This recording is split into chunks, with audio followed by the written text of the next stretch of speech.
It's time for Tim's favourite technical upgrade on all our cars. It's right here in my pocket. See if you can guess what it is. Stay tuned to find out.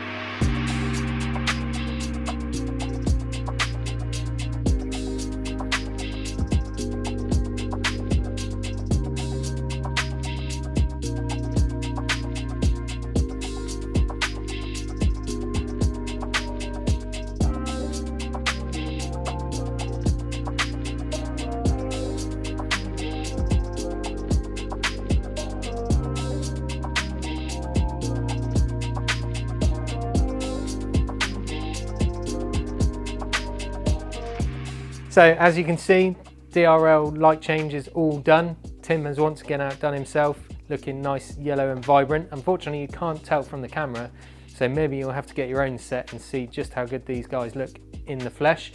But that's all done. We're really happy with the result. So thanks for watching. Stay tuned for the next episode. Like, share, subscribe as always, greatly appreciated. Now all that's left, turn out the lights.